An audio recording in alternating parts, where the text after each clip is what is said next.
senhoras e senhores. Gente, eu adoro essa vinheta, é muito chique, né? Eu fico assim prestando atenção, me achando tão importante. Mas, enfim, olá, sejam todos muito bem-vindos a esse programa 2 da segunda temporada do podcast da Neuronutrição. Vocês já devem ter visto que no programa passado a gente está de estúdio novo, é tudo colorido, é tudo fashion. Até eu vi de roupa rosa, mas não é por causa da Barbie, é coincidência, é porque eu gosto mesmo. Então aqui a gente vem para se divertir e para trazer informações para vocês. E hoje, é claro, que eu vou falar de cérebro, e minha convidada também, porque a gente adora esse tema.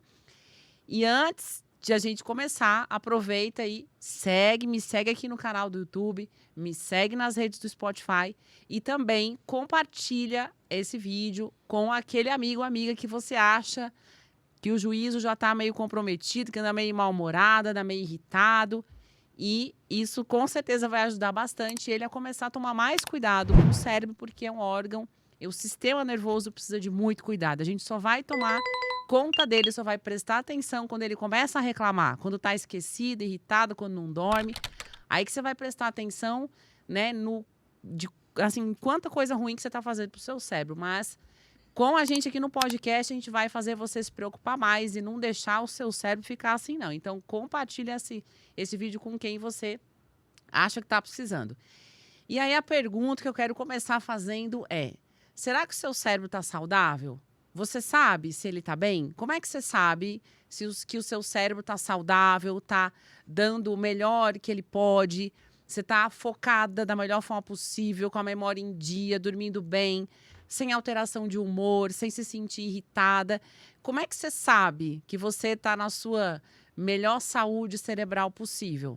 Né? Eu sempre faço uma comparação que a gente é habituado a fazer exame de sangue para saber como é que está a saúde metabólica do organismo, fazemos exames de imagem, mas e a saúde do cérebro? Que exame que você faz? Então, eu gosto de trazer à tona preocupações que a gente talvez não tenha na frequência com que deveria, mas deveríamos sim. Então, a pergunta é: como é que está a saúde do seu cérebro e como que você vai saber, né? Como é que a gente descobre? Então, é sobre isso e mais um monte de coisa que eu e minha convidada maravilhosa, doutora Juliana Orri, que está aqui nos nossos estúdios novamente. Seja bem-vinda agora ao estúdio novo. Obrigada, né? Dani. Estreando. Boa noite. Muito bom estar aqui de volta. Que bom. Falar é com a gente mesmo, né? De cérebro, então. Nossa, aí que a gente adora. Então, a doutora Juliana Orri, ela é neuropsicóloga. E a gente vai começar falando, né, Ju? Ju, porque a gente já é íntima, ninguém tem que ficar com forma. É Dani e Ju, e é isso mesmo, nós, tá? A gente, no consultório, convive, lida ou atende pacientes que vêm com queixas, né? Nossa, eu, pelo menos, os meus, né? Vêm irritados, vêm com um diagnóstico de depressão, vêm com um transtorno de ansiedade, vêm com até a diagnósticos, né? Alzheimer, Parkinson, cada um no seu diagnóstico específico, eles têm muitas queixas, dor crônica. E no consultório, eu uso muito para analisar como que está a saúde cerebral, exames de sangue, porque existem vários nutrientes que o cérebro precisa para funcionar bem. Então, se no exame de sangue a gente detecta alguma deficiência ou algum excesso, eu já corrijo aquilo para garantir mais saúde para o cérebro. E tem coisa que a gente não consegue dosar num exame, não é um número, né? Como sintomas. Ah, eu tenho vontade de comer carboidrato à noite. Eu me sinto irritada e fadigada de manhã cedo. Eu tenho muita vontade de comer coisa salgada. Eu não estou conseguindo me concentrar bem. Então, tem coisas que não conseguimos dosar de uma forma numérica. Então, eu uso muito sinais e sintomas para entender que neurotransmissor está em excesso, está faltando no cérebro daquele paciente e a gente fazer a abordagem de correção. Isso é o meu dia a dia. E para você, eu sei que existe uma avaliação neuropsicológica, que justamente, né, como psicóloga, ele dá ferramentas para você saber como que esse cérebro tá, tanto do ponto de vista cognitivo quanto do ponto de vista emocional, né?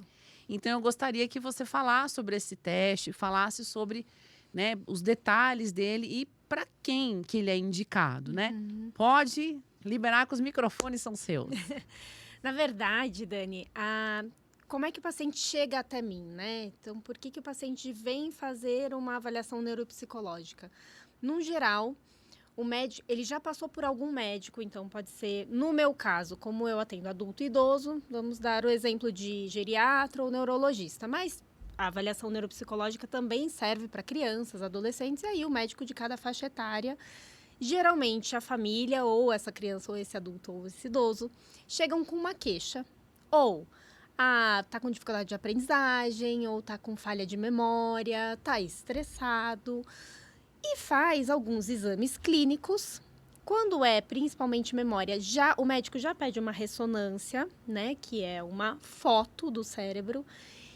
E às vezes essa ressonância, esses exames clínicos dão alguns indícios muito superficiais. E essa pessoa continua com a queixa, né? Tá, deu superficial, mas eu de fato estou esquecido. O que tem para fazer a mais para investigar de uma forma profunda? Aí sim vem a avaliação neuropsicológica. Então, a avaliação, ela é solicitada pelo médico quando esses primeiros passos foram dados, só que ele quer aprofundar na resposta, ele quer uma resposta mais precisa. Então, eu sempre faço uma comparação. A ressonância magnética é como se fosse uma foto do cérebro e a avaliação neuropsicológica é como se eu pegasse uma câmera e fosse filmando esse cérebro funcionando. Então, eu vou ter mais respostas, assim como você, de sinais e sintomas, e não só um número, né? Teve uma redução hipocampal, né? O cérebro está mais reduzido, está mais murchinho. Então, isso já é um indício, né, de alguma degeneração. Mas a gente não consegue ser preciso nessa resposta. A avaliação, como eu vou... cada teste vai mensurar um tipo diferente de função cognitiva, eu consigo ter respostas muito mais precisas. Então, de forma bem resumida, a avaliação, ela é a primeira coisa que faz alguém pedir uma avaliação, é isso. Eu preciso investigar mais a fundo que tipo de esquecimento, que tipo de falha cerebral está acontecendo comigo, né? E aí... as indicações são infinitas, na verdade, porque existe a diferença entre a avaliação cognitiva e a avaliação neuropsicológica. Qual é a diferença? A avaliação cognitiva vai avaliar simplesmente as funções cognitivas. Memória, atenção, linguagem, percepção, raciocínio abstrato e assim por diante. A avaliação neuropsicológica vai olhar esse indivíduo como um todo. Então, vai trazer respostas para mim da personalidade dele, da parte emocional, estresse, depressão, ansiedade e todo o funcionamento cognitivo. Então, ela é mais completa. Portanto, demora mais. Então, não é um processo rápido. A gente não consegue em uma consulta resolver isso. Então, é como se fosse uma minissérie. Né? Já que está filmando, então a gente está fazendo uma minissérie desse funcionamento cerebral e a gente precisa de pelo menos umas 4 ou 5 consultas para terminar essa minissérie neuropsicológica, digamos assim. E então, assim, bem resumido, é isso. As indicações, qualquer queixa emocional ou cognitiva, a avaliação neuropsicológica é indicada. Então, não tem algo que, assim, que eu esteja sentindo, ou algum sintoma, ou alguma suspeita de diagnóstico, que eu não possa fazer a avaliação neuropsicológica. O que a gente evita é quando o paciente ou é muito idoso, ou está muito comprometido, como é uma avaliação muito extensa, a gente, às vezes, poupa o paciente do desgaste emocional, de ir muitas vezes e tudo mais. Essa é a única contraindicação. Do resto... a gente consegue aplicar a avaliação neuropsicológica em muitos contextos. Então, é para fechar um diagnóstico, fazer uma investigação e ter um diagnóstico daquele paciente. Isso. E aí, ele te dá resultados como, esse paciente tem o diagnóstico de depressão, ele tem declínio cognitivo, ele vai te dando nomes para aqueles sintomas? Os testes vão me dar números, né? Vão me dar notas e a gente vai comparar essas notas estatisticamente. Então, eu vou pegar o seu resultado e vou comparar o seu resultado com pessoas da sua mesma escolaridade, mesma faixa etária, mesmo sexo, e aí a gente vai fazer um gráfico estatístico. Mas eu sempre digo que esse é um ponto da avaliação.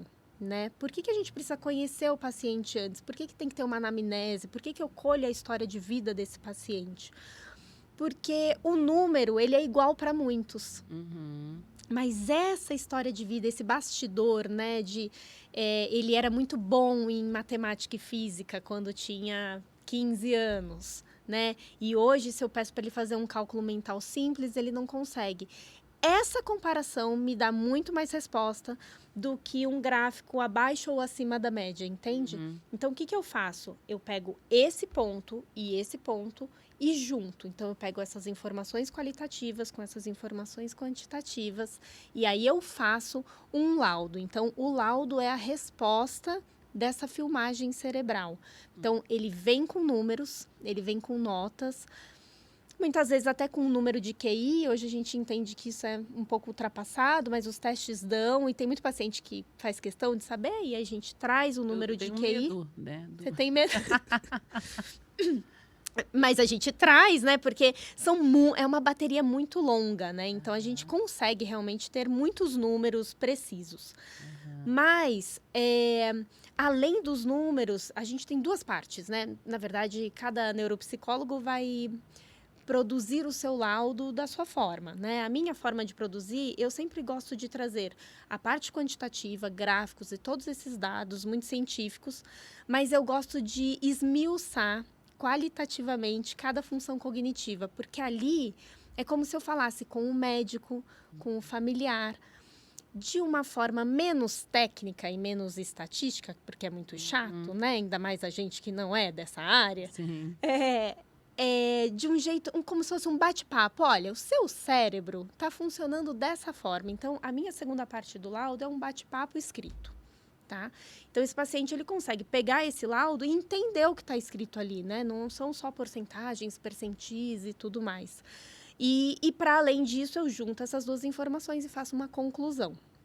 Né? Nessa conclusão, eu tenho números e tenho respostas para as perguntas que o paciente chegou até mim, né? Então, o paciente geralmente chega com uma hipótese diagnóstica, né? Que a gente chama. O médico coloca, quer uma avaliação neuropsicológica completa com hipótese diagnóstica de TDAH, né? E aí eu vou investigar, vou trazer mais testes para investigar o TDAH, mas não necessariamente só isso. Porque se não for TDAH, não vai adiantar eu só aplicar TDAH. Sim. Entende? Então, a avaliação é muito completa, né? Tem toda essa dinâmica, todo esse passo a passo. Mas um ponto importante é que o meu fechamento do laudo não pode diagnosticar. Eu, como psicóloga, não posso fechar um diagnóstico. Não sei se na nutrição é assim. Não, nós não podemos fechar diagnóstico. Não podemos, né?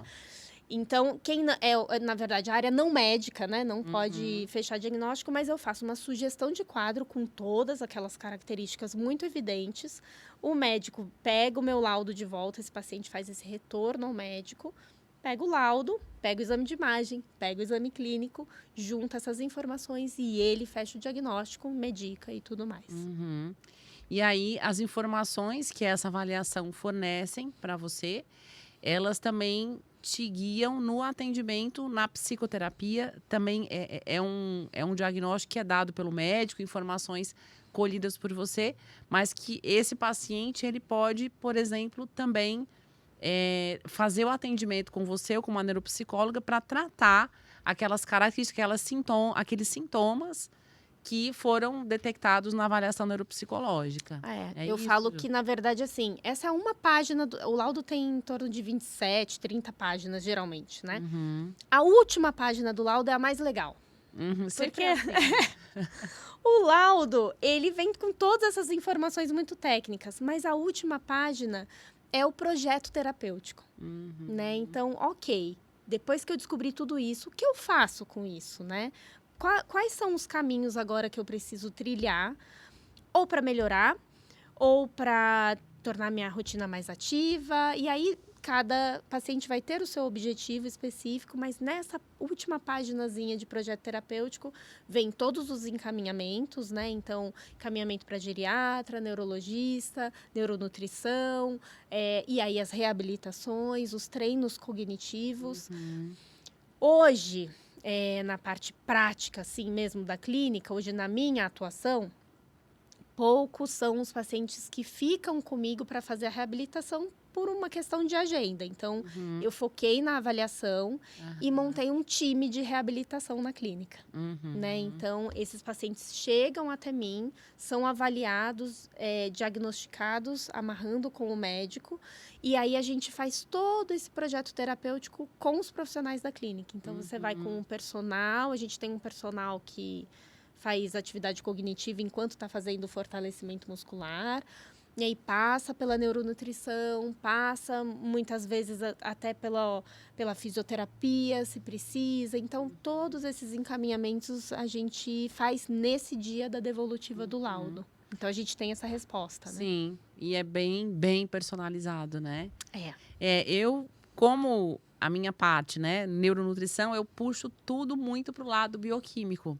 Então, quando um laudo vem, existe comprometimento cognitivo, né? Vem uma queixa, um diagnóstico de dificuldade de concentração, dificuldade de foco ou queixas de memória. Na minha cabeça, eu já começo a associar qual é o neurotransmissor que está fora do lugar para essas queixas acontecerem. E também por que é que o neurotransmissor entrou em desequilíbrio. Então, eu associo com a parte metabólica mesmo, a parte bioquímica. A gente tem que restabelecer a bioquímica saudável do cérebro. Por exemplo, Ju, então muitas pessoas, né, têm o diagnóstico TDAH, Sim. ou tem dificuldade de focar, concentrar, não consegue sustentar a atenção em alguma coisa. Isso tem a ver com várias coisas, mas inclusive com deficiência de dopamina. Então, a dopamina é um neurotransmissor que na região do córtex pré-frontal, ela é muito importante para que eu me mantenha focado, para que aquela coisa ela seja interessante para mim. Quando eu não tenho dopamina suficiente, eu perco o interesse muito rápido por uma coisa e aí eu não quero mais escutar, eu não quero mais ler, eu não quero mais saber, eu vou mudar de foco. A falta de dopamina é que impede a sustentação da atenção, Atenção é isso? sustentada, isso, né? Legal. Dentre outras coisas, mas tem muito a ver com a dopamina. E a dopamina, ela é muito exigente do ponto de vista nutricional. Para o cérebro produzir dopamina, tem muitos nutrientes envolvidos. Um deles é o ferro. E aí, a gente hoje tem na literatura científica, né, vários estudos que mostram que, falando de um artigo mais recente, adolescentes diagnosticados com anemia e com sintomas de TDAH ou dificuldade de foco e concentração, então, fizeram os testes cognitivos sem a correção da anemia, então, teste X, e a anemia foi corrigida, ou seja, repuseram o ferro nesses indivíduos e refizeram os testes cognitivos, mostrando que houve melhora. Ou seja, a reposição daquele nutriente necessário para a produção de dopamina trouxe melhora cognitiva. Então, hoje, eu vejo que isso é muito pouco associado. Um sintoma de deficiência ou de excesso de um neurotransmissor, ele raramente é associado a uma deficiência nutricional ou a um excesso nutricional. Isso vale também para oscilações de humor, alterações de humor. Eu tô desanimado, nada para mim tem graça, tô me sentindo cansado, triste, introspectivo. Isso pode ser uma deficiência de serotonina? Sim. E a deficiência da serotonina, além de trazer alterações de humor, também causa alterações cognitivas. Sim. Né? E a serotonina também, ela precisa de uma série de nutrientes para ser produzida. E se o organismo está inflamado, se eu tenho uma inflamação, seja uma obesidade, resistência à insulina, doença autoimune, alimentação pró-inflamatória, intestino inflamado, alteração da microbiota intestinal, estresse crônico, isso tudo gera uma inflamação no corpo que não deixa o cérebro produzir serotonina. E aí, o que esse paciente faz? Eu vou usar um antidepressivo para aumentar o nível de serotonina no meu cérebro. Só que esse cérebro não está conseguindo produzir serotonina porque existe uma inflamação. Então, uma alteração cognitiva ou emocional, ela tem a ver com uma inflamação que está lá no joelho da pessoa. Então, tem que olhar para onde a inflamação está, onde o problema está, para corrigir o cérebro do ponto de vista bioquímico. É porque como não é algo que a gente veja, né? Eu estou vendo aqui, estou vendo o cérebro. Eu estou fazendo um exame, coletando aqui substâncias que estão em excesso ou em deficiência no cérebro. Ele fica esquecido do ponto de vista bioquímico. E Dani, muito legal você falar isso, porque uma condição pré-determinante uma das que a gente nega fazer a avaliação neuropsicológica, eu falei, a gente pode fazer em qualquer contexto, mas você falando isso, me lembrei, né? A gente não pode avaliar um paciente com avaliação neuropsicológica dessa forma, como você acabou de descrever. Então, qual é o caminho? O caminho inverso, né? Porque antes, quando eu avalio, vejo um déficit cognitivo, encaminho para você, por exemplo. Se ele já chega com baixa serotonina, com humor deprimido, e a gente vê que é déficit, né, a parte clínica, avaliar esse paciente é gastar tempo à toa, porque assim, vai dar alterado, obviamente, mas a gente já vê que está alterado, porque o corpo está puxando essa cognição para baixo, mas a gente vai ter que, depois que ele suplementar, a gente vai ter que avaliar de novo, e esse primeiro resultado é um resultado enviesado. Então, aqui é interessante a gente, talvez para os profissionais, né, que estão assistindo a gente, ficar atento a isso, né? Quando é a hora de fazer determinados encaminhamentos, né? Então, às vezes a suplementação vai precisar vir antes de uma avaliação neuropsicológica, né? Não é sempre a avaliação em primeiro lugar. Sim, porque às vezes a queixa vem de um desequilíbrio nutricional, metabólico, bioquímico. E aí corrige-se essa alteração e o cérebro volta a funcionar da forma com que ele consegue. Sim. Né? A fisiologia daquele cérebro foi restabelecida. Eu não sou uma pessoa com deficiência de dopamina. Eu estou com deficiência de dopamina e os sintomas vão aparecer porque alguma coisa está impedindo esse cérebro de produzir dopamina. Sim. Agora, a partir do momento que você corrige tudo, metabolicamente, nutricionalmente está tudo bem, e esse paciente ainda permanece com queixas, aí a gente vai evoluindo no tratamento medicamentoso, psicoterápico, psiquiátrico, o que quer que seja. Sim. Mas eu vejo tudo como algo que se complementa, né? Porque eu sempre falo, não adianta eu usar um inibidor de recaptação de serotonina, um antidepressivo, para impedir o cérebro de degradar a serotonina que ele produziu, se ele mal conseguiu produzir serotonina. Qual vai ser a eficácia dessa medicação? Porque ele não tem mais fonte, né, disso. A maquininha de produzir pifou. Vou diminuir a degradação de quê? De que serotonina? Então, do ponto de vista metabólico, a gente tem que investigar o que é que está repercutindo na saúde cerebral. Sim. Só que isso é muito novo, né? Quando eu vejo uma idosa, por exemplo, com muita queixa cognitiva e peço um exame de B12, 180, ácido fólico baixíssimo, homocisteína alta, deficiência de zinco, de ferro, eu falo, é claro que a cognição dela não vai estar bem. O cérebro é muito exigente. Tem como. Então não vamos aqui nos preocupar com um diagnóstico de alguma coisa mais severa, sendo que muitas vezes não é. Então, essa é a bandeira que eu levanto do atendimento multidisciplinar, porque isso reduz muito a necessidade de medicamento e traz muita qualidade de vida. Isso para todo mundo. E para as crianças me preocupa mais. Porque a alimentação delas é muito mais deficiente hoje, né? Com a vinda dos alimentos ultraprocessados, os alimentos que não são in natura, crianças inflamadas, que já têm alteração da microbiota intestinal, né? Tem mais telas em excesso. Então, isso, a bioquímica cerebral já é alterada. E aí eu comparo, meu Deus, a quantidade de diagnóstico de TDAH que a gente tem. É TDAH mesmo? Né? Ou são características que estão acontecendo por deficiências de neurotransmissores, porque o cérebro não tem como produzir. Ele Esse não consegue. corpo funcionando totalmente desordenado, né? Todo desordenado. E é claro que existem muitos diagnósticos. E a gente, além de, né, eu tenho paciente X com diagnóstico TDAH. Esse paciente vai muitas vezes precisar ser medicado? Sim, mas se ele tiver uma suplementação, a necessidade, a dosagem da medicação mais baixa, menos efeitos colaterais e a gente traz outros benefícios para a saúde, né? Em ter um organismo desinflamado, equilibrado, organizado. Lá em casa eu tenho um ligado na tomada, um 380. Isso é assim. Tenho um mini 380. É que o seu não é mini. Não, já faz tempo. Ninguém nasceu mini lá em casa, na verdade. Né? Ele nasceu todo o meu tamanho. Isso. O pessoal da família da Dani. Galera lá da casa dela. Então, eu sei, a gente não tem ali o controle de suplementação, então tem dia que está muito agitado, aí o marido Henrique fala, ele tomou o suplemento hoje, que esse menino hoje está demais. Eu digo, esqueceu, certeza, que não está muito tranquilo hoje. Então, eu vou vendo o estado de ânimo, de humor, e cognitivo de casa, eu vou tentando dar uma dosada. Graças a Deus tem esse recurso. Posso fazer uma pergunta?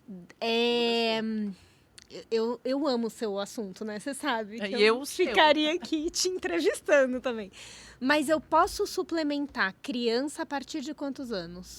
Não tem. Não tem? Não tem. Assim, existem suplementos e suplementos. Então, existem alguns fitoterápicos, por exemplo, que a gente não tem estudos em crianças ainda. Tá. Alguns temos estudos em crianças, então é feito um ajuste de dosagem. Adultos, uma quantidade X e criança, uma quantidade menor, proporcional ao peso. Então, quase tudo a gente tem esse comparativo de criança e de adulto. Isso em relação a fitoterápicos.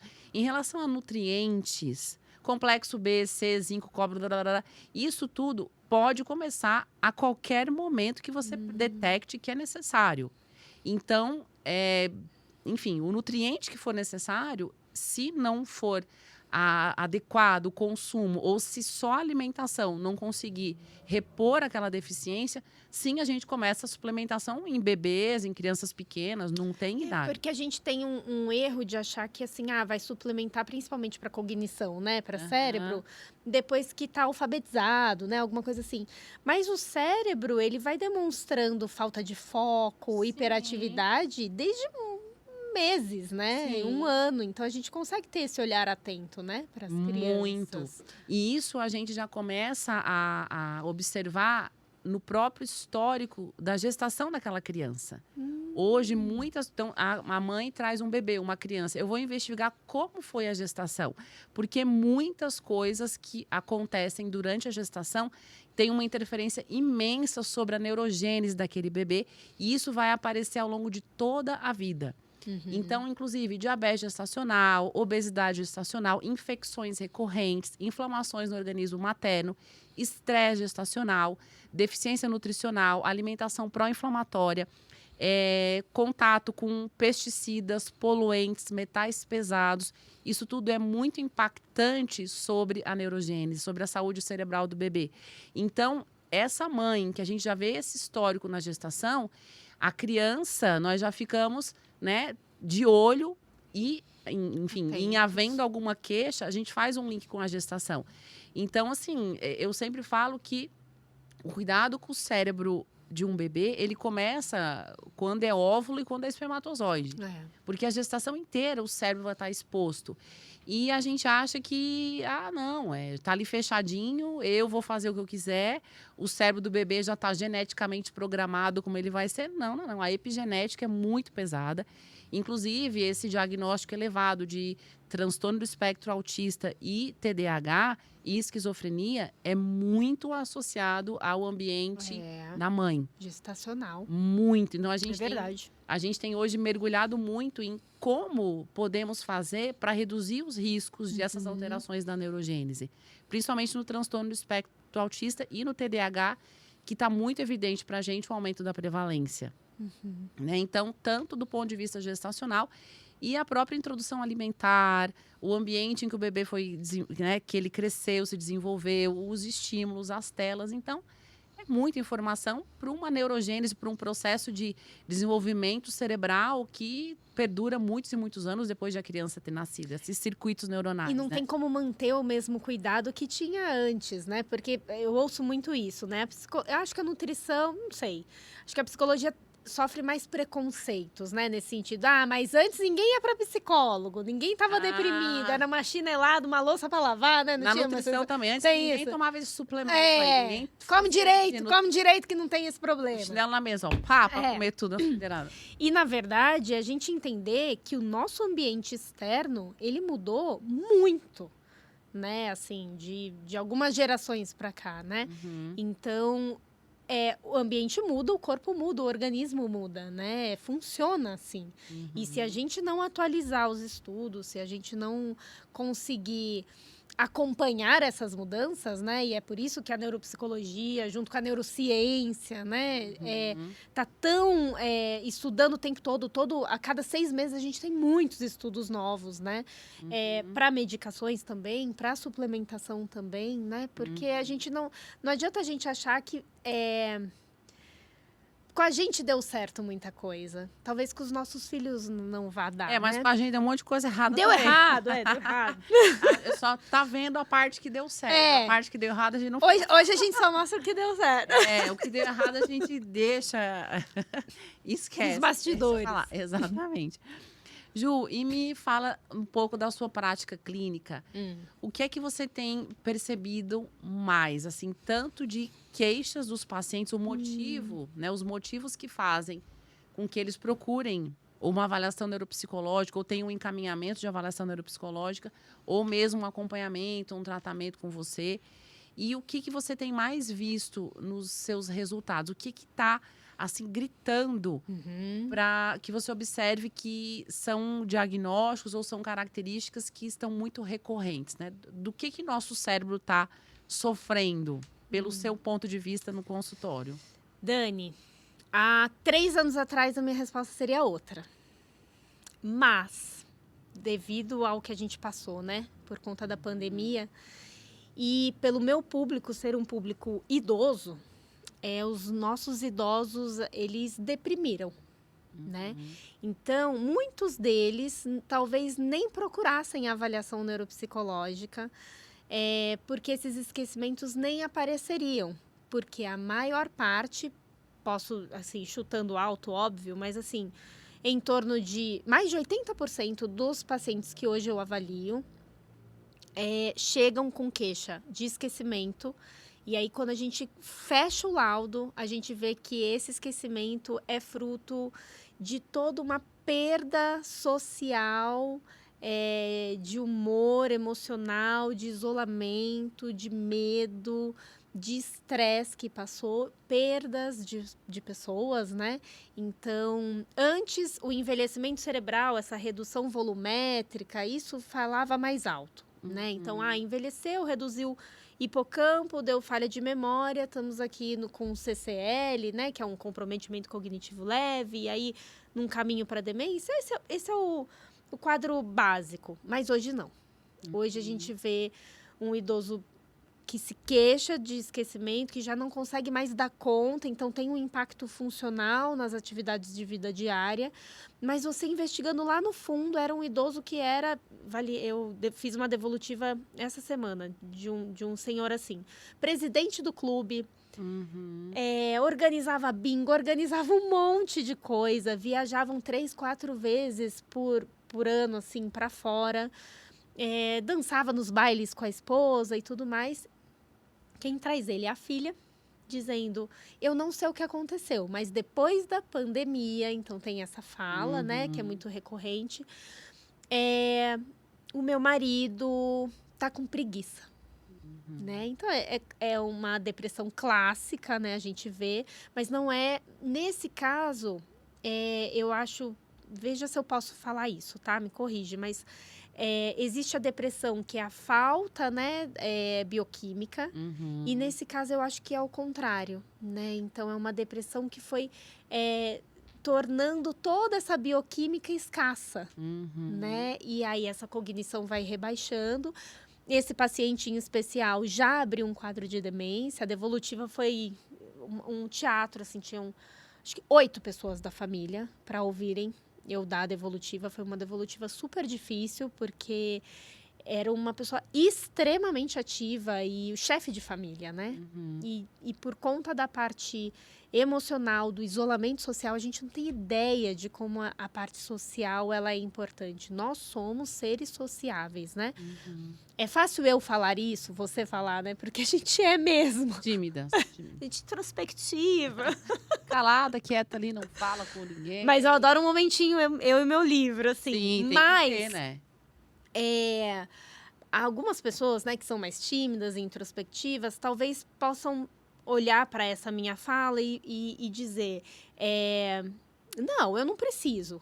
Mas o nosso cérebro precisa de conexões sociais, entende? Então, quando a gente se isola muito socialmente, isso vai ter um impacto no nosso corpo e no nosso cérebro avassalador, e que eu acho que a gente nem imaginava como era antes, né, de termos esse isolamento.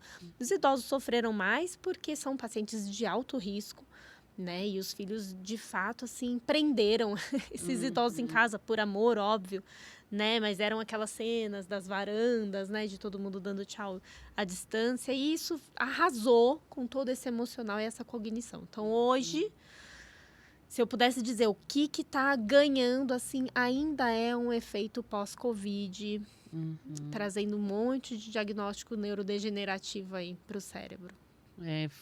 E ainda, além do isolamento social, a gente tem a soma de quem contraiu Covid, né? Do impacto neuroinflamatório que acontece, óbvio, nos pacientes que tiveram Covid. Isso porque, né, não estamos nem falando de avaliação pós-Covid, exatamente. Isso. A gente está falando de um momento histórico, né, que nós vivemos. Aham. Exatamente. Então, essa neuroinflamação, na verdade, o cérebro inflama quando a gente contrai qualquer tipo de infecção. Tô com uma virose, com uma gripe, tô com uma infecção intestinal. Urinária. Isso, candidíase. A infecção, ela acaba gerando uma inflamação que não é só local, uma inflamação sistêmica e o cérebro inflama. Então, essa inflamação que está lá no cérebro por conta de um processo infeccioso, é claro que o do Covid é muito intenso, é longo e ele é muito impactante para o cérebro. Permanente, né? Ele fica ali, essa inflamação, ela fica ali. Exato. O já longo sabe Covid, disso. né? Que as repercussões cognitivas e emocionais, elas... Tem pessoas que Permanece. tiveram há 2 anos e dizem que o cérebro nunca mais foi o mesmo, né? Então, essa neuroinflamação, ela, infelizmente, mata muitos neurônios, né? Altera muito a bioquímica cerebral, mata os neurônios, aí soma-se isso ao isolamento social, esse estímulo cognitivo, essa rede de conexões neuronais diminui muito por conta do isolamento. E a gente tem um quadro, Ju, que... assim, ele acaba sendo irreversível uma vez que você tenha uma doença neurodegenerativa diagnosticada. Não existe como reverter esse quadro mesmo com o tratamento da neuroinflamação ou a volta ao convívio social. Isso não tem mais como reverter. Numericamente, não. Se a gente falar em número de conexões nervosas, de fato, não. Fisiologicamente, não. Mas a gente, antes, quando um paciente recebia esse diagnóstico, a maioria dos médicos dizia, olha, não tem o que fazer, medica e espera piorar, né? Porque é um declínio. Hoje, a gente não fala isso, né? Porque a gente consegue mexer em muitos outros pontos que não essa parte numérica de conexões nervosas, que é qualidade de vida, melhorar esse ambiente, criar estratégias para a funcionalidade desse paciente e para essa família, como essa família vai lidar com isso, né? Com essa pergunta, talvez 3, 4, 5, 6 vezes em 15 minutos, né? Mas onde a gente vai? Né? Mas por que a gente se arrumou? Aí dá um tempinho, ué, mas por que eu tô com essa roupa? A gente vai aonde? Né? E como é que essa família deve responder, né, a esses questionamentos repetitivos? Todas essas estratégias vão trazer uma qualidade de vida, mas para além disso, uma vida uma vida feliz, sabe? Porque essa pessoa não precisa viver como um doente, porque ela tem um diagnóstico, né? Então, a gente não consegue reverter o quadro. Eu não consigo passar de uma demência para um CCL. A gente não consegue fazer isso. Mas a gente consegue deixar esse paciente com demência leve por muitos anos, com avanço dessa doença muito mínimo. Mas a gente vai mexer em todos os setores da vida desse paciente, né? Não adianta achar que você vai permanecer intacto porque teve sorte, sentado no sofá assistindo televisão, comendo as mesmas besteiras, sem fazer atividade física, sem ter estímulo técnico, porque não é sentado no sofá com o jornal cheio de tragédia, rodando ali no ouvido e fazendo palavra cruzada, porque isso não é reabilitação cognitiva, né? Palavra cruzada é muito legal, mas é um cisquinho, né, para o cérebro. Principalmente se a gente estiver falando de uma pessoa com autoescolaridade, por exemplo. Né? Não faz qualquer diferença nas sinapses, né, nervosas. E por muito tempo a gente achou que sim, né? Sim, achou que estou fazendo isso, tá dando tudo certo, né? Essa capacidade de fabricar novos neurônios, a gente sabe que felizmente o cérebro tem, né? É claro que quando existe uma doença neurodegenerativa diagnosticada, a gente não consegue reverter, mas a gente vai tentando frear, né? E principalmente vai tentando melhorar as conexões entre os neurônios que ainda estão lá. Então a gente freia o processo de morte de neurônios. Então tem inclusive alimentos, tem suplementos que são muito bem indicados para isso. E a gente consegue aumentar a conexão, esse circuito de conexão, a densidade das sinapses, que são as conexões entre os neurônios, nós conseguimos aumentar e estimular. E o cérebro produz uma proteína, Ju, chamada BDNF. É fator neurotrófico derivado do cérebro. Então, o cérebro consegue produzir essa proteína. E tem várias coisas que estimulam a produção dessa proteína. E essa proteína, ela vai melhorar a conexão entre os neurônios e vai estimular a maturação de novos neurônios. Existe uma região do cérebro que tem células tronco neuronais, tem neurônios bebês. E esse neurônio tem que receber um estímulo, né? Essa célula tronco recebe um estímulo para se maturar e se transformar em um novo neurônio. Isso perdura até, enfim, a idade mesmo avançada. Não acaba, né, com o Não. envelhecimento. Não. É claro que diminui o estoque, mas o cérebro tem essa capacidade de neurogênese e de sinaptogênese, aumentar a rede de conexões. E dentre os vários recursos que o cérebro tem para estimular a sinaptogênese, essa proteína, o BDNF, é uma delas. Então, hoje existem formas de a gente tentar estimular o cérebro a produzir o BDNF e aumentar essa rede de conexões. Tem suplementos já voltados para isso, tem alimentos, mas tem uma coisa que é extremamente comum nos artigos científicos, que é a atividade física. Então, quando a gente contrai a musculatura, o músculo produz a irisina.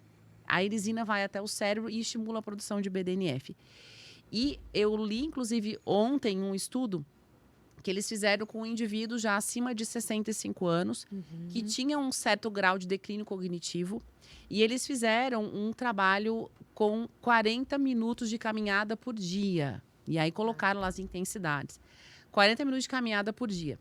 E em um ano, eles perceberam que o volume do hipocampo, o hipocampo é uma região do cérebro muito responsável pela memória, né? Não é a única responsável pela memória, mas o hipocampo é fundamental para a formação da memória. E o volume do hipocampo aumentou. E nos indivíduos que fizeram só alongamento, nossa, eu estou movimentando, alongamento. Da sala para o quarto, do quarto para a cozinha. O volume o hipocampo, ele naturalmente reduz. O envelhecimento, ele é algo que também provoca, só que a gente pode fazer isso, acelerar. Eu estou acelerando a redução do volume do hipocampo ou eu estou freando. Então, nos indivíduos que fizeram só alongamento, o volume do hipocampo diminuiu como naturalmente diminui. E para os que fizeram caminhada 40 minutos por dia, aumentou o volume do hipocampo. E aí dosaram o nível dessa proteína BDNF, houve um aumento. E eles foram fazer teste de memória nesses indivíduos. Os scores de memória, né, uma função cognitiva, melhoraram. Subiu. Então, às vezes, as coisas estão debaixo do nosso nariz. O simples é importante. Outra coisa que estimula a produção. Acessível, né? Exatamente. Eu vou ficar aqui, mas eu tô com dor nas costas, tô com dor disso, dor aquilo.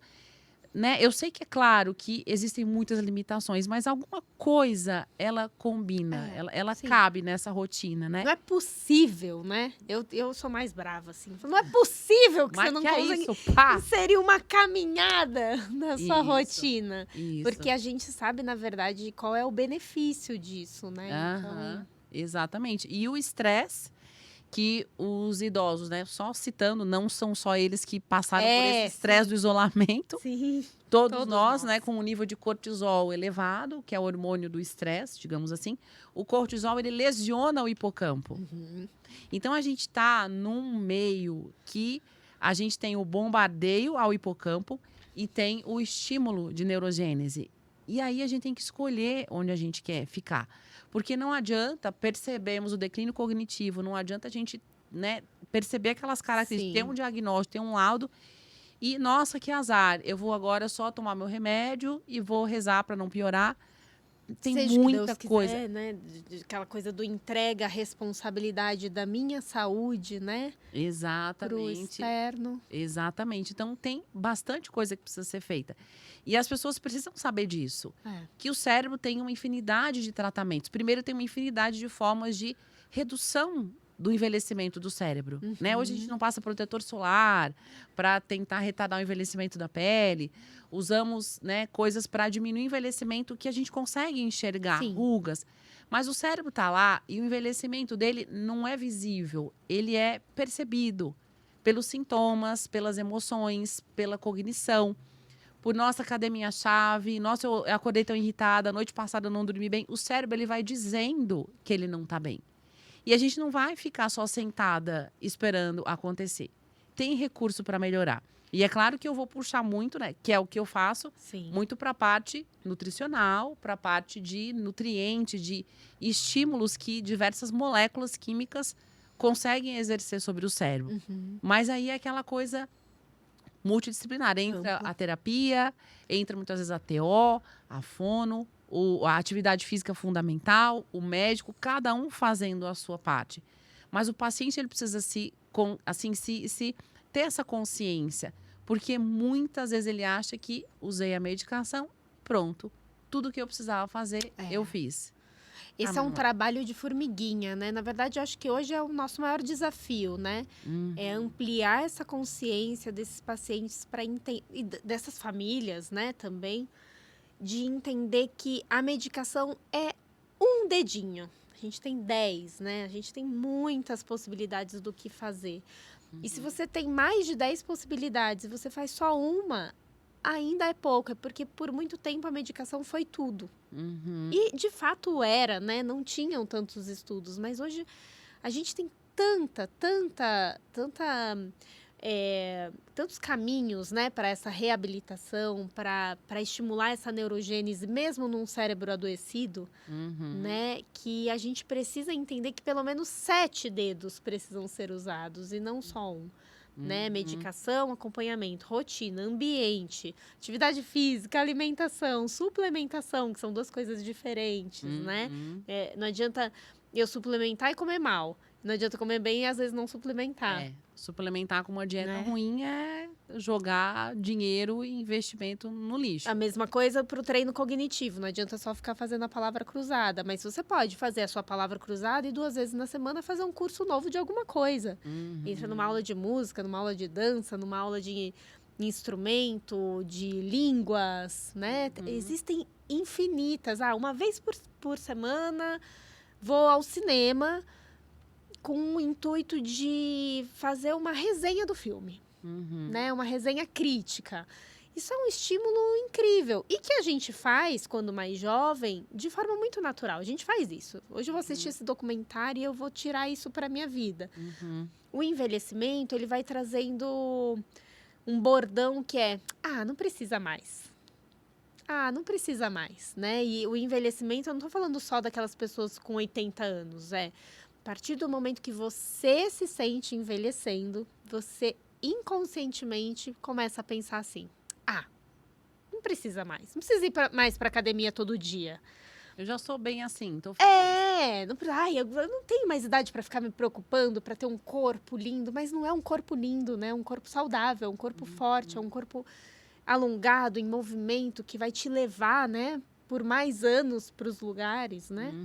Então, acho que é mudar a mentalidade, acho que é isso que você falou, ampliar essa consciência. Nossa, se a gente conseguisse dar uma pílula de consciência, assim, para todo mundo, seria bem mais fácil, porque a gente passa muito tempo convencendo as pessoas, né? Isso, às vezes a minha consulta, a metade delas, às vezes, é eu convencendo a pessoa a tirar tal alimento e introduzir tal alimento que vai ser bom para ela. A gente já é bem acostumada a isso, já somos treinadas, emocionalmente a gente nem se abala, mas seria mais fácil. Tá bom, Daniele, adorei, vou comer isso aqui. Poupa o tempo da pessoa, né, na verdade, porque a gente não vai mudar de ideia. Eu só tenho essa opinião. E falando em estímulo cognitivo, Ju, sei que você tem um livro muito lindo, maravilhoso, né? Lembrando que estímulo cognitivo pode ser feito, como a Ju falou, né? Uma modalidade nova. Eu, semana passada, domingo, joguei queimada com o meu filho. Eu fui no Sesc e joguei. Delícia! E fui jogar queimada. Tava tendo uma coisa incrível, que era o campeonato de gaymada. É uma equipe de teatro de 6 drag queens. Gameada. Gente. Aí eles chamaram a galera que tava lá. No Sesc em Jundiaí? Isso. Aí chamaram a galera que tava lá e vamos fazer 2 times. E fomos jogar gameada. A gente ria, porque no meio do jogo, elas faziam pirueta. Ela tava de plataforma, com uma roupa brilhosa, com um aplique no cabelo, jogando. Talento, né, na verdade, de pensar. E aí eu percebi que coisas básicas, tipo assim, a bola eu tinha que pular, me abaixar. Como eu desaprendi, né? Então, é uma coisa que eu falei, meu Deus, eu desaprendi a fazer movimentos, porque eu não preciso estar malhando, ir na academia, mas determinados movimentos, a minha modalidade, eu não faço isso. Então, é importante diversificar. Ali eu me senti assim, nossa, eu tô ficando velha, eu preciso jogar mais coisas diferentes. Aí falei pro meu marido essa semana que eu vou comprar um patins, porque eu quero fazer coisas diferentes, né? E o seu livro, ele traz justamente essa diversidade de jogos cognitivos, né? Apesar de ser uma coisa, é o intelectual, é o estímulo cerebral, Sim. mas são estímulos diferentes também, que vão acessar circuitos neuronais diferentes, né? Fala um pouquinho pra gente sobre o seu livro, claro, e também sobre como é importante fazer desafios cognitivos diferentes. Sim. Jogar um jogo diferente, fazer uma coisa que intelectualmente exija de você coisas diferentes, né? Sim. Na verdade, assim, o livro Jogos Cognitivos, ele veio por isso, porque a gente estava percebendo que estava uma febre de palavras cruzadas somente, e aí as pessoas davam as palavras cruzadas nas clínicas, por exemplo, dizendo que estavam fazendo reabilitação. E aí a gente, eu e um parceiro de trabalho muito querido, montamos esse curso. Então, o livro veio de um curso, a gente dava esse workshop, a gente criou os jogos. Na verdade, era muito gostoso, porque a gente se reunia, eu e ele, com um monte de material, assim, era colher de plástico, papel, bolinha, círculo de EVA, tudo colorido, cores primárias, a gente entendeu que as cores ajudariam nisso. E aí a gente se desafiou. Então, cada vez que a gente se encontrava uma vez na semana. Você vai me desafiar com 3 jogos, eu vou te desafiar com 3 jogos, e a gente vai transformar isso num curso. E a gente passava ali 2, 3 horas jogando e entendendo como que o nosso cérebro funcionava. Por quê? Porque a gente queria criar uma coisa totalmente nova, né? Mas, para além disso, divertida. Então, quando você falou da gameada, né? Isso. É muito interessante, porque o riso, tem muitos estudos que falam do riso, né? Do efeito da risada, do bom humor para o cérebro. É um suplemento natural, né? Então, quando você consegue passar a maior parte do seu dia com algumas pitadas de bom humor, risada e palhaçada, né? E tudo mais, automaticamente você fica mais focado, mais atento ao que você está fazendo. Então, o livro, ele reuniu profissionais de várias áreas, né? Então, é um livro multidisciplinar. E quando a gente propôs para esses colegas escreverem junto com a gente propôs, eu quero um jogo de cada um de vocês, que vocês se divirtam e estimulem o cérebro. Então, apresentem jogos assim pra gente. E o livro foi montado assim, é da editora WK, tem no site da editora, tem na Clínica Sinapse, então quem tiver interesse, né, em conhecer. E aí, para além do livro, a gente consegue estimular o cérebro de tantas formas, né? E os professores disso são as crianças, né? Quando você deixa uma criança ali mais livre no brincar, você percebe que ela estimula o cérebro dela de um jeito tão fantástico. Por quê? Porque não tem regra, né? Ela cria ali, esse carrinho vai atrás desse, depois esse, então eu vou primeiro colocar o vermelho, depois o verde, depois o azul, aí depois o amarelo, aí eu continuo a sequência. Vermelho, verde, amarelo, azul e assim por diante. Então, existem muitas formas de estimular, mas o cérebro, ele tem uma capacidade incrível de adaptação e acomodação. Então, isso é ótimo, porque se eu resolver morar no Japão, que é uma cultura muito diferente da minha, em algum momento eu vou me adaptar, porque eu tenho essa capacidade cerebral. Só que isso não é bom se a gente pensar em estímulo cognitivo, porque quando eu me adapto, menos conexões nervosas são produzidas, né? As sinapses não ficam bombando quando é uma coisa nova. Então, de tempo em tempo, você precisa dar um susto no seu cérebro. Você precisa criar novos estímulos para que esse cérebro entenda que ele precisa produzir novos neurônios e novas conexões nervosas, né? Como que a gente faz isso? É muito difícil fazer isso sozinho, então por isso existem profissionais especializados nisso, né, para te direcionar nos treinos cognitivos. Mas, eu não tenho nenhum diagnóstico, eu quero só estimular meu cérebro. Comece a fazer coisas que saem um pouco do seu habitual, né? A rotina ela é super importante para a gente se organizar. Eu sou uma amante de rotina, eu adoro acordar no mesmo horário, eu adoro meditar no mesmo horário, comer a mesma coisa, eu amo rotina. Mas, de vez em quando, fazer aquele caminhozinho diferente para a escola do filho, ou então experimentar tomar um banho de olho fechado, né? Porque aí é como se o seu cérebro falasse, ué, o que está acontecendo? Eu sabia onde estava o shampoo, agora eu não consigo mais, eu vou ter que tatear. Então, trabalhando todos os sentidos, né? Então, é uma área do estudo do cérebro que trabalha exatamente isso, os sustos de novidades para o cérebro, né? Isso para estímulo e para essas conexões, né, que você falou, é fantástico. E a gente às vezes corre tanto que faz todo dia a mesma coisa e não percebe como a habituação para o cérebro, ela acaba fazendo o cérebro não perceber mais o estímulo, né? Tem uma acomodação mesmo, né? E aí vem a sensação, que a gente também não entende por quê. Eu não sei por quê, mas eu tô meio fadigado. Eu tô meio entediado. É isso. É quando o seu cérebro reduz essa capacidade de conexões nervosas, né? E aí ele entra, é como se ele estivesse entrando num modo avião, né? Ele tá ali, ele pode até receber alguma informação, mas ele tá ali economizando bateria. Sim. Né? Sim. E aí, quando você percebe que tá assim, aí o que a gente acha? Quando se sente assim, eu preciso descansar.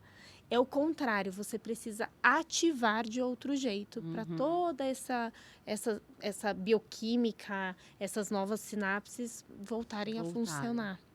E, gente, se vocês quiserem saber mais sobre o livro da Ju, aqui no Instagram dela, @doutora Juliana Orri, tá? Tá aparecendo aqui, a produção vai dar um jeito de colocar, tá tudo aqui organizado já.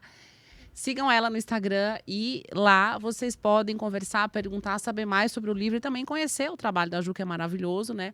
Essa avaliação neuropsicológica, enfim, coisas que ajudam muito a entender como que o seu cérebro está e elaborar o melhor tratamento possível de todas as formas, em todas as vertentes que um cérebro precisa ser cuidado, né? E Ju, por incrível que pareça, a nossa 1 hora, ela já passou, falei que voa, né? Lembrem de começar a seguir a gente aqui no canal e também no Spotify, curtir, comentar, compartilhar esse vídeo com aquele colega que tá morto e dizer, eu vou descansar porque eu não sei mais nada. Não. Vamos colocar estímulo novo. Ativa ele. Ativa, dá um saculejo. Porque cérebro acomodado, ele tá em modo... E corpo também, em modo econômico de energia. Aí acumula, aí não sabe por que acumula. Isso, aí cria um pneuzinho aqui, um pneuzinho acolá, e não sabe por quê. Porque tá esquecido, porque tá cansado. Então, o organismo puxa o freio de mão, o cérebro puxa o freio de mão por falta de estímulo. E você acha que tem que descansar mais o corpo e a cabeça. E, na verdade, é o contrário. É gerar estímulos novos. E o mundo tá aí cheio de oportunidades pra gente. A gente aqui corre demais. A gente faz tudo errado também, né? Vou nem mentir, porque eu também tá no outro extremo. Eu me sinto uma culpa aqui por conta disso. Gente, e o nosso tempo acabou. A gente fala pouco. Espero que vocês tenham gostado. Isso aqui é só uma pontinha do iceberg de uma conversa que duraria dias e dias. Com certeza. Não esqueçam de começar a seguir a doutora Juliana aqui nas redes sociais. Também me seguir, se você não me segue, pelo amor de Deus, vai lá no meu Instagram que tem 1 milhão de coisas sobre neuronutrição. E também compartilhar as coisas. Faz assim, tudo que você vir lá com a nossa cara, manda pros outros para ajudar. Aviãozinho. Porque hoje, eu sempre falo, a gente que não sabe fazer dancinha, a gente tá muito desfavorecida. Porque para conseguir seguidor, né?